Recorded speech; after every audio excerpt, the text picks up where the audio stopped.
Hi, everyone. It's great to be with you, and thanks for joining me. I'm Deirdre Morgan, intuitive and clarity coach, and here with quick tips for May. I'm not going to spend a lot of time on this recent eclipse season that we've just been through or endured. Enough has been put on YouTube. There are at least 1,000 videos for you to go on and get more information if that's what you're looking for. I will say this, however, this eclipse season, this eclipse corridor from solar to lunar eclipse, it's over. However, don't kid yourself. We're still in eclipse energy. It's what I call monsoon energy, which means it's going to be with us for the next 6 months until October, and even for some people right into 2024. Just depends on you, your readiness, your willingness to really claim who you are, that loving, creative part of yourself. So, why? Why the monsoon energy? What's the big deal? Well, this monsoon energy was big transformational energy.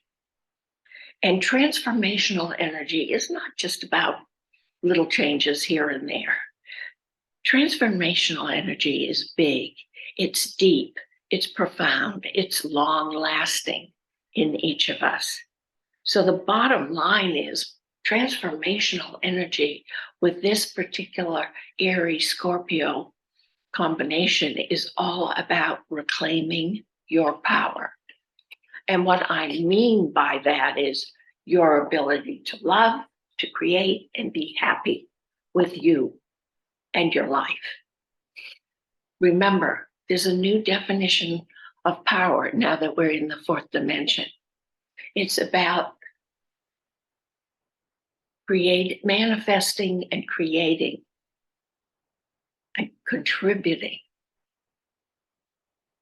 on terms you're happy with. Third dimension was control of the environment through fear and intimidation. And granted, it's still hanging around. But the option you have now is to power yourself through it and claim it within yourself, in yourself, not looking outside yourself to get it, to be fueled by it. 3 is saying to be, do, have in your life now. It all begins with you and how you see and feel, operative word feel, about yourself. 3 is saying acknowledge yourself and activate those parts of you, the imaginative, the playful, the spontaneous, the optimistic parts of yourself in order to live a life you'll like living. It's time we lose the critic, the judge, the underminer, the belittler, the devaluer. All these roles indicate that we're still in the third dimension, hanging on to some doubt, fear, and lack about ourselves. And that doesn't work. We're in fourth dimension now, which is all about requiring us to be in our heart minds, in the trust, love, belief in abundance heart set. This is who we are. This is you, this is me, this is you being authentic, this is you being you. That love, light, joy essence of who you are. It's time now to honor and celebrate yourself. And that is what this 3 energy in May is about. So I have some guidelines for you to get yourself into that awareness, into that mindfulness, followed by about 5 or 6 quick tips of actual actions to take that can reinforce your new beliefs, your more expansive beliefs in yourself. Because the bottom line is go within to reclaim your power, okay? So What guidelines am I going to offer you? First of all, first one is to be in heart consciousness. When things are good, kiss the joy, acknowledge them, and embrace them. When things aren't so good, appreciate your resilience. When you're with others, enjoy their companionship. And when you're on your own, value the freedom. That's the outline now for fourth dimensional heart consciousness. It will change, it will expand, it's grow, but for now, stick in the present and get yourself into that groove, because my quick tips for May are now here. The 3 requires that we all come from our truth, to be truthful and honest. And I sort of have given myself a new mantra. Yes, I was going to say dimension because it leads to a new dimension. And it is, Deirdre, be kind, supportive, and honest with yourself. And then I said, yes, and take that out into the outside world with your friendships, whether they're personal or professional. Only allow kind, supportive, honest people in your life. See what happens. Secondly, check out.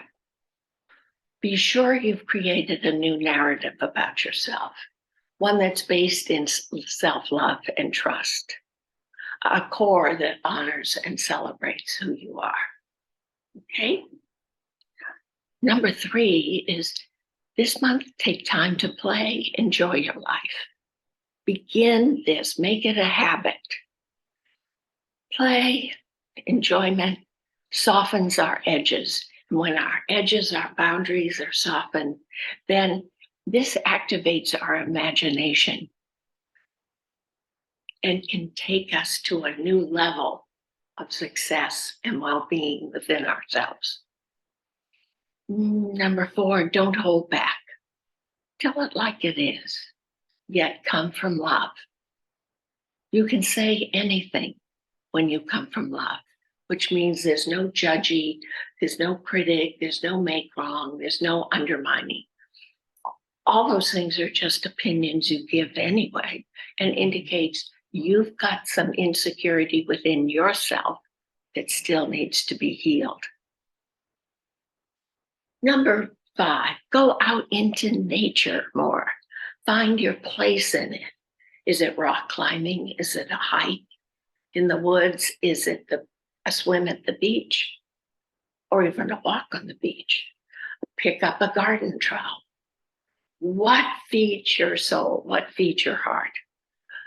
That brings on the peace. And yes, of course, meditation, but be in nature.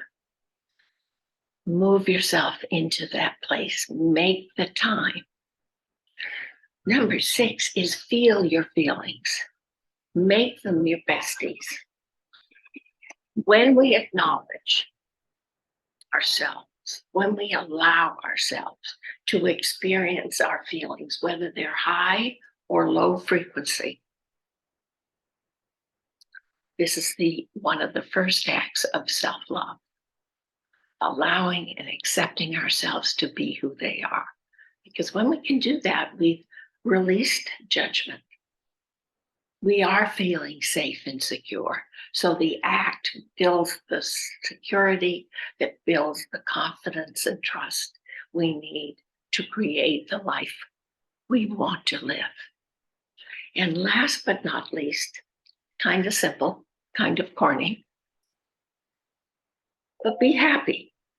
Jump out of bed saying, it's a beautiful day, and just see what happens, see what follows. That's it for me.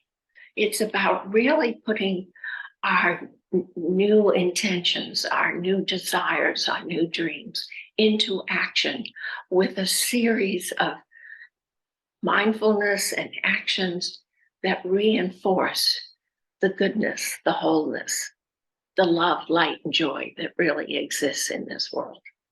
And yes, to get there, there'll be moments for each of us to go through what my friend Katie Rose calls the eye of the needle. We're being squeezed. We've been squeezed to get through it. And that simply means to look at those areas where doubt, fear, and lack are still prevailing. Do it. Do it now. The tide is in. The tide is supportive of you. The world loves you. So remember, it's all about love. Everything else is incidental. And I'll leave you with that. Wish you the best month possible for you. And I hope you'll sign in and sign up for the Zoom 37 talk on Monday, June 5th. Go to my website, deirdresinsights.com, if you'd like to participate. Love to have you, love to see you. If you can't make it, at least send questions and comments. That's the story for this month. Lots of love to you all. Take good care of yourself.